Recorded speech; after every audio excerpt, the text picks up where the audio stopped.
नमस्कार दोस्तों, जय श्री कृष्णा, जय श्री राधे। दोस्तों कैसे हैं आप सभी? आई होप कि आप सब अच्छे होंगे। दोस्तों आज की इस वीडियो में हम चर्चा करेंगे कन्या लग्न की कुंडली में जब सूर्यदेव अलग अलग भाव में विराजमान होंगे तब आपके लिए किन किन चीजों की अच्छी चीजें प्रदान करेंगे और आपको किन किन बुरी चीजों का प्रभाव देंगे, ये आज की इस वीडियो में हम चर्चा करेंगे। देखते रहिएगा इस वीडियो को, बने रहेगा मेरे साथ। मेरा नाम है विशाल और आप देख रहे हैं एस्ट्रोविश यूट्यूब चैनल। सब्सक्राइब कीजिए एस्ट्रोविश यूट्यूब चैनल को और बेल आइकन को प्रेस कीजिए जिससे कि मेरे द्वारा अपलोड की हुई सारी यूट्यूब वीडियोस का नोटिफिकेशन आपको मिलता रहे। आप देख रहे हैं world's number 1 free astrology service AstroWish YouTube channel. दोस्तों फलादेश शुरू करने से पहले यहाँ पर मैं आपसे एक चीज कहना चाहूंगा, अगर आपने हमारे द्वारा बनाई गई बुधदेव के फलादेश, शुक्रदेव के फलादेश, मंगल देव के फलादेश, देवगुरु बृहस्पति के फलादेश, शनिदेव के फलादेश, चंद्रमा देव के फलादेश की वीडियो अगर नहीं देखी है तो आप इस प्लेलिस्ट में जाकर देखिए, आपको आपके कुंडली से रिलेटेड कोई अच्छी चीज जानकारी प्राप्त होगी। यहाँ पर सूर्यदेव की कुछ साधारण सी बातें हम आपको बता देते हैं। आप सभी जानते हैं सूर्यदेव जो है वो सिंह राशि का स्वामित्व प्राप्त करते हैं। सिंह राशि के स्वामी होते हैं सूर्यदेव। सूर्य की उच्च राशि मेष राशि होती है और सूर्य की नीच राशि शुक्रदेव की तुला राशि होती है। सूर्यदेव कुंडली के दशम स्थान में दिशा बली होते हैं और सूर्य की एक चीज कहना चाहूंगा, जिस किसी भी राशि भाव में होते हैं वहां से अगले यानी कि सप्तम घर को प्रभावित करते हैं, सामने वाले घर को ये सूर्यदेव प्रभावित करने वाले होते हैं, ये इनकी दृष्टि होती है। सूर्यदेव इस कन्या लग्न की कुंडली में 12वें घर के स्वामी होते हैं। 12वें घर के स्वामी होकर सूर्यदेव यहाँ पर मारक ग्रह होते हैं और जहां जाएंगे, जिस घर में जाकर बैठेंगे वहां से आपको बहुत ज्यादा अनसेटिस्फेक्शन, व्यय, बहुत ज्यादा हानि प्राप्त करवाने का काम यहाँ पर सूर्यदेव करेंगे। एक चीज ध्यान रखें, 6, 8, 12 में अगर लग्नेश बली स्थिति में हो गया तो ये विपरीत राज्यों की डिफिनेशन भी आपके लिए बनाएंगे, उस स्थिति में फल आपके चेंज हो सकते हैं। यहाँ पर फलादेश शुरू करने से पहले एक चीज आपको जानकारी के लिए बता दूं कि अगर आपकी कुंडली में सूर्य के साथ कोई दूसरे ग्रह बैठे हुए, सूर्य किसी दूसरे ग्रह की दृष्टि संबंध में, उनका नक्षत्र परिवर्तन है, सूर्य की डिग्री ऑफ कैपेबिलिटी कमजोर है या अधिक है, तो आपको मैंने जो फल बताया उसमें आपको कम ज्यादा प्राप्त हो सकते हैं, ये चीज आप ध्यान रखें। कुंडली आपके सामने ड्रॉ हो चुकी है, आप देख सकते। बात करेंगे कुंडली के फर्स्ट हाउस में जब सूर्यदेव विराजमान होंगे तब आपके लिए किन किन चीजों की प्राप्तियां करेंगे। फर्स्ट हाउस में जब सूर्यदेव विराजमान होते हैं, ये जस्ट आपके सामने वाले घर को देखेंगे। यहाँ पर सप्तम घर पर इनकी 7वीं दृष्टि रहने वाली है। सूर्यदेव जब लग्न में विराजमान होंगे तो यहाँ पर जातक का जो स्वभाव है बहुत ज्यादा ऊर्जावान, गर्विला और बहुत ज्यादा गर्म मिजाज का यहाँ पर सूर्यदेव बना देते हैं। सूर्य की महादशा में स्वास्थ्य खराब रहेगा, व्यय बहुत ज्यादा रहेंगे, व्यक्ति के विदेश जाने की इच्छा रहेगी, विदेश जाएगा भी, लेकिन सेटलमेंट की इच्छा से व्यक्ति जाएगा और वहां पर उसे नुकसान देखने को मिल सकता है। पार्टनरशिप के काम में उसे अच्छा फल नहीं प्राप्त होगा, पार्टनरशिप के काम में उसे बहुत ज्यादा नुकसान जीवन में प्राप्त होगा और साथ ही वैवाहिक जीवन की समस्याएं जीवन में बहुत ज्यादा लगी हुई रहेगी। या तो विवाह देरी से होगा और हो भी जाएगा तो आपके दाम्पत्य जीवन में आपको जो सुख प्राप्त होना चाहिए वो तरीके से प्राप्त होगा नहीं, आपको लड़ाई झगड़े बहुत ज्यादा प्राप्त होंगे। विदेश सेटलमेंट के लिए समस्याएं यहाँ पर सूर्यदेव देने का काम करते हैं। बात करेंगे कुंडली के सेकंड हाउस में जब सूर्यदेव आएंगे तब आपको किन किन चीजों की प्राप्ति कराएंगे। सेकंड हाउस में सूर्यदेव आएंगे और यहाँ पर नीच राशि के होते हैं, क्योंकि तुला राशि यहाँ पर आती है और सूर्य यहाँ पर नीच के हो जाते हैं।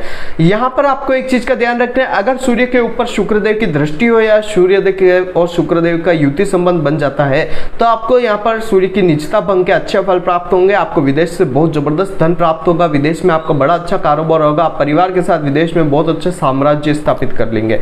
लेकिन अगर निचता भंग नहीं होती तो आपके लिए सूर्य यहाँ पर परेशानी भरा रहेगा। तुला राशि में आने पर जातक को धन, परिवार, कुटुंब का जो भरपूर सहयोग है जीवन में बिल्कुल भी प्राप्त नहीं हो पाता। धन में हानि होती है, परिवार का साथ मिलता नहीं है और उसकी वाणी बहुत ज्यादा खराब होती है। वाणी खराब होने के कारण उसके काम बनते हुए भी बिगड़ जाते हैं। सूर्य के महादशा में बहुत ज्यादा रुकावटें व्यक्ति को जीवन प्राप्त होती है, दुर्घटना होती है और यहाँ पर अष्टम भाव आयु के ऊपर भी समस्याएं देता है। आपकी आयु क्षीण होती है, आपकी आयु से समस्याएं प्राप्त होती है और साथ ही कुछ ऐसे कार्य आप अपने जीवन में करते हैं जिसकी वजह से आपको बहुत ज्यादा ये समझ लीजिए कि मानसिक हानि अपने जीवन में देखने को मिलती है, मान हानि आपको जीवन में देखने को मिलती है। बात करेंगे कुंडली के तीसरे घर में जब सूर्यदेव आएंगे तब आपको किन किन चीजों की प्राप्ति कराएंगे। तीसरे घर में जब सूर्यदेव आते हैं तो यहाँ पर कहना चाहूंगा पराक्रम और परिश्रम के स्वामी के घर में यहाँ पर सूर्यदेव आए हुए हैं और यहाँ पर सूर्यदेव वृश्चिक राशि के आए हुए हैं। मंगल की यहाँ पर अगर अच्छी स्थिति हुई और सूर्य के यहाँ पर युति संबंध आ गए तो आपको यहाँ पर पराक्रम परिश्रम में बहुत ज्यादा जबरदस्त तरीके से सूर्य अच्छे परिणाम प्राप्त कराएंगे। कारक घर होता है तो अच्छे परिणाम यहाँ पर सूर्यदेव देंगे। जातक का जो भाग्य है वो बहुत ज्यादा मेहनत के साथ उसका साथ देता है, क्योंकि सूर्यदेव की सप्तम दृष्टि भाग्य स्थान पर जारी है। इस चीज का आपको ध्यान रखना है। छोटे भाई का योग यहाँ पर सूर्यदेव बना देते हैं। धर्म को व्यक्ति जो है वो कम मानने वाला होता है, वो प्रैक्टिकल ही चीजों पर बहुत ज्यादा विश्वास करता है। पिता से मतभेद यहाँ पर सूर्यदेव देते हैं। छोटे भाई बहनों से बहुत ज्यादा उसकी अच्छी बनती नहीं है, उसमें लड़े झगड़े जीवन में ज्यादा देखने को मिलते हैं व्यक्ति को। एक चीज ये ध्यान रखना चाहिए, जीवन में आप कितना भी अच्छा परिश्रम कर ले, उससे पहले आप सूर्यदेव को डेली उठ के नमस्कार करें। आपका सूर्य आपको बहुत अच्छे परिणाम प्रदान करेगा। बात करेंगे कुंडली के चौथे घर में जब सूर्यदेव आएंगे तब आपको किन किन चीजों की प्राप्ति कराएंगे। चौथे घर में सूर्यदेव आएंगे, यहाँ से सप्तम दृष्टि कर्म स्थान पर डालने वाले हैं। सूर्य यहाँ पर विराजमान है, तो यहाँ पर मैं एक चीज कहना चाहूंगा, जातक को माता, भूमि, मकान, वाहन का सुख जो है जीवन में पूरी तरीके से अच्छे तरीके से प्राप्त नहीं होता है। माता से कष्ट प्राप्त होते हैं, कामकाज बहुत ज्यादा खराब स्थिति में व्यक्ति का होता है, विदेश सेटलमेंट की संभावना बनती है, लेकिन वहां पर भी हानि देखने को मिलती है। और माता का स्वास्थ्य, माता से जीवन में कष्ट व्यक्ति को बने हुए रहते हैं। सूर्य यहाँ पर आपके घर परिवार का सुख है उसको जलाकर रख देते हैं, इस चीज का आपको ध्यान रखना है। बात करेंगे कुंडली के पंचम हाउस में जब सूर्यदेव आएंगे तब आपको किन किन चीजों की प्राप्ति कराएंगे। पंचम हाउस में जब सूर्यदेव आएंगे तो यहाँ पर मैं कहना चाहूंगा, सूर्य यहाँ पर आपके अचानक हानि के योग बना देते हैं। आपको विद्या का जो सुख जीवन में प्राप्त होना चाहिए पूरी तरीके से प्राप्त नहीं होता है। दूसरा, यहाँ पर आपके संतान को रोगी बनाने का काम सूर्य करते हैं। सप्तम दृष्टि 11th हाउस पर बड़े भाई बहनों के घर पर है, तो उनसे भी आपको रोग या उनसे भी आपको जो है कष्ट देने का काम सूर्यदेव करेंगे। उनके साथ आपके बहुत ज्यादा कलह रहेगी, लाभ में कमी रहेगी, प्रॉफिट अच्छे से गेन नहीं कर पाएंगे, इनकम सोर्स में आपको बहुत ज्यादा ऑब्स्टिकल्स देखने को मिलेंगे। स्वास्थ्य जो है व्यक्ति का अच्छा नहीं रहता है, स्वास्थ्य बहुत ज्यादा हानि वाला रहता है व्यक्ति के लिए। एक चीज और मैं कहना चाहूंगा, यहाँ पर संतान से बहुत ज्यादा परेशानियां सूर्यदेव देते हैं। संतान प्राप्ति में एक तो विलंब देंगे, अगर प्राप्ति हो जाएगी तो संतान को रोगी बनाएंगे। संतान से जो सेटिस्फेक्शन जीवन में चाहिए वो पूरी तरीके से प्राप्त नहीं होता है, लेकिन पुत्र प्राप्ति का योग यहाँ पर बना देते हैं। यहाँ पर सूर्यदेव आपको एक पुत्र प्रदान कर देंगे। और प्रेम संबंधों में भी असफलता यहाँ पर सूर्यदेव देते हैं। प्रेम संबंध से आपको मान हानि जीवन में प्राप्त होती है, इस चीज का आपको ध्यान रखना। यहाँ पर बात करेंगे कुंडली के छठे घर में जब सूर्यदेव आएंगे तब आपको किन किन चीजों की प्राप्ति होगी। छठे घर में जब सूर्यदेव आएंगे तो यहाँ पर मैं कहना चाहूंगा, कोर्ट केस हॉस्पिटल में खर्चे बहुत ज्यादा सूर्यदेव कराएंगे।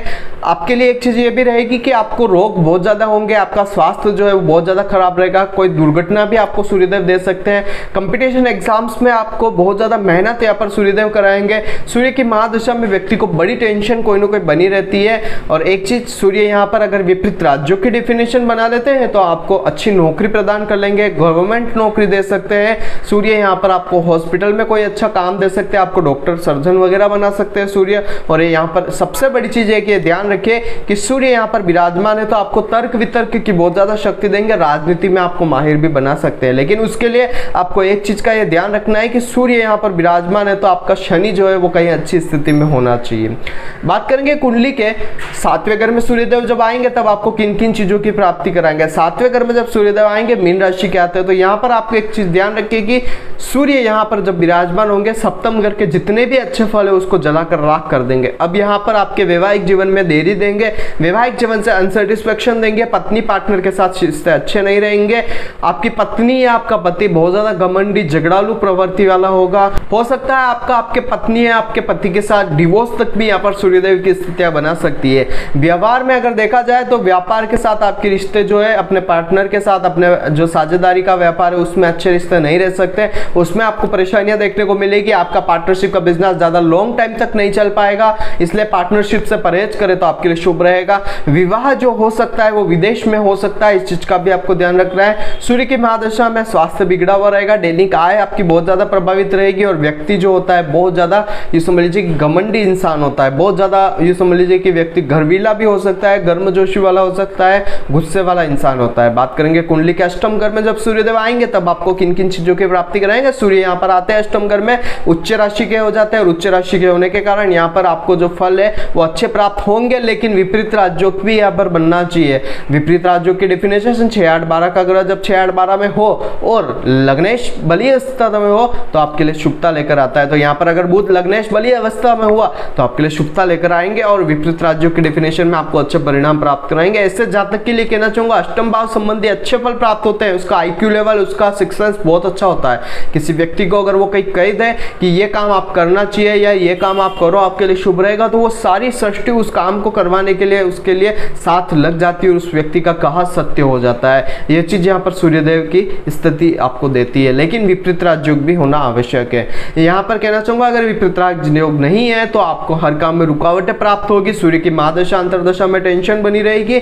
बुद्धि व्यक्ति का पूरी तरीके से साथ नहीं देती है। वाणी जो होती है बहुत ज़्यादा खराब होती है। अपनी वाणी से दूसरे लोगों के काम बिगाड़ता है और खुद के भी बिगाड़ता है। धन में बहुत ज़्यादा हानि होती है। परिवार का धन नष्ट कर देता है व्यक्ति। कुछ ऐसे काम करता है जिसकी वजह से परिवार में विच्छेद भी उत्पन्न हो जाता है। कुटुंब और परिवार का साथ व्यक्ति को पूरी तरीके से मिल नहीं पाता है।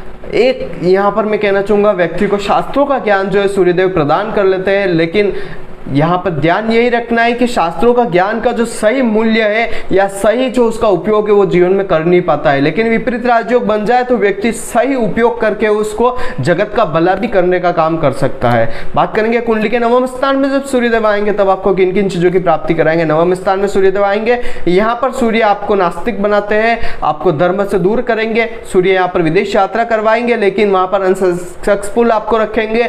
छोटे भाई बहनों का साथ व्यक्ति को जीवन में मिलता नहीं है। पिता से बहुत ज्यादा नहीं बनती, पिता से लड़े झगड़े प्राप्त होंगे। सूर्य की महादशा में यहाँ पर आपके पिता के स्वास्थ्य को हानि भी देखने को मिल सकती है। आपको धार्मिक यात्राएं करने में अरुचि रहेगी। आपके विदेश यात्रा में ऑब्स्टिकल सूर्यदेव देंगे। आपको यहाँ पर सूर्यदेव जो है बहुत ज्यादा मेहनत कराएंगे भाग्योन्नति के लिए। आपकी छोटी छोटी विदेश यात्राएं हो सकती है या छोटी छोटी कुछ यात्राएं होगी जिससे आप अपना गुजारा चला सकते हैं। ये चीज आप ध्यान रखें। बात करेंगे कुंडली के दशम स्थान में जब सूर्यदेव आएंगे तब आपको किन किन चीजों की प्राप्ति कराएंगे। दशम स्थान में जब सूर्यदेव आएंगे तो यहाँ पर मैं कहना चाहूंगा यहाँ पर दिशा बली सूर्यदेव होते हैं, लेकिन एक चीज का ध्यान रखना है कि मारक ग्रह दिशा बली हुआ है तो वो अच्छे परिणाम आपको कम प्राप्त कराएगा। सूर्य यहाँ पर विराजमान होकर आपके कर्म स्थान को प्रभावित करेंगे। आपका काम जो है विदेश में हो सकता है, लेकिन एक चीज का ये भी ध्यान आपको रखना है कि सूर्यदेव की स्थिति आपके बुधदेव के साथ अच्छे संबंध बनाते हुए रहेगी तो ही होगी, नहीं तो आपको बहुत ज्यादा परेशानियां प्राप्त होगी। आपका काम अच्छी कामकाज स्थिति में नहीं होगा। आपके कामकाज की स्थिति बहुत ज्यादा दयनीय होगी। पहले तो आपको बहुत ज्यादा कंफ्यूजन रहेगा कि मेरे को क्या काम करना चाहिए, उसमें ही आपकी आधी उम्र निकल सकती है। वही अगर देखा जाए सप्तम दृष्टि चौथे घर पर तो माता, भूमि, मकान, वाहन के सुख में हर चीज में आपको कमी देखने को मिलेगी। सेटिस्फेक्शन की कमी रहेगी। माता का स्वास्थ्य खराब रहेगा और साथ ही माता के कारण आपको जीवन में समस्याओं का सामना करना पड़ सकता है। लेकिन अगर बुद्ध के साथ अच्छी तात्कालिक मैत्री बन जाती है और यहाँ पर सूर्यदेव की डिग्री बेस्ड कैपेबिलिटी अच्छी नहीं बल्कि कम रही तो आपको यहाँ पर सरकारी नौकरी भी सूर्यदेव आपको प्रदान कर सकते हैं। विदेश सेटलमेंट में विदेश से अच्छे कामकाज आपको प्रदान कर सकते हैं। इस चीज का आपको ध्यान रखना है। बात करेंगे कुंडली के 11वें घर में जब सूर्यदेव आएंगे तब आपको किन किन चीजों की प्राप्ति कराएंगे। एकादश घर में जब सूर्यदेव आएंगे तो यहाँ पर मैं एक चीज कहना चाहूंगा, यहाँ पर सूर्यदेव आपके बड़े भाई बहनों से आपके संबंधों में कड़वाहट ला कर देंगे। आपके प्रॉफिट, आपके लाभ में कमी रहेगी। इनकम सोर्स जनरेट करने में समस्या आएगी। पेट में छोटी मोटी समस्या देंगे, लेकिन एक चीज ध्यान रखें, सूर्य यहाँ पर आपको पुत्र प्राप्ति का योग दे देंगे।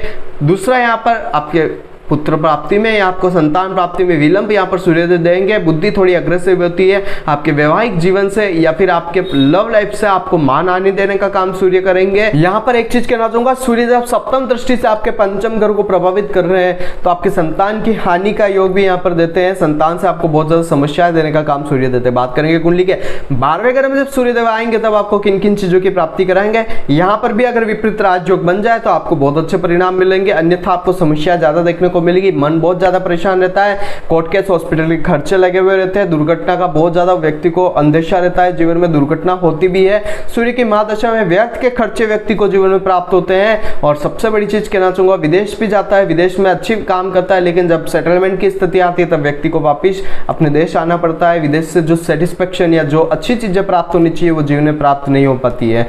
यहाँ पर सूर्यदेव आपके शैया सुख में भी कमी देते हैं। यहाँ पर सूर्यदेव आपके नौकरी में भी आपको परेशानियां प्रदान करते हैं। आपको फिजूल के तर्क वितर्क कराने की क्षमता दे देते हैं। और सबसे बड़ी चीज कहना चाहूंगा, आप जो सर्विस देते हैं, जो जिस प्रकार की भी सर्विस देते हैं उसमें जो आपको एक रिकॉग्निशन, जो मान सम्मान चाहिए वो मान सम्मान आपको सूर्य प्रदान नहीं कर पाते हैं। इस चीज का आपको ध्यान रखना है। ओवरऑल यहाँ पर एक चीज ये ध्यान रखिए, विपरीत राजयोग बन जाता है तो मैंने फल बताए उसमें अच्छे फल प्राप्त हो सकते हैं।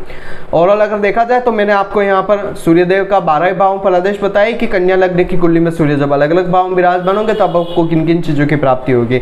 एक चीज का ध्यान रखें, सूर्य की डिग्री वाइज कैपेबिलिटी कम ज्यादा होने पर, सूर्य के नक्षत्र परिवर्तन पर, सूर्य के दूसरे ग्रहों के साथ युति संबंध पर, सूर्य के दूसरे ग्रहों के साथ दृष्टि संबंध पर आपको फल जो है वो अलग प्राप्त हो सकते हैं, फल में आपको चेंजेस देखने को मिल सकते हैं। इस चीज का आपको ध्यान रखना है।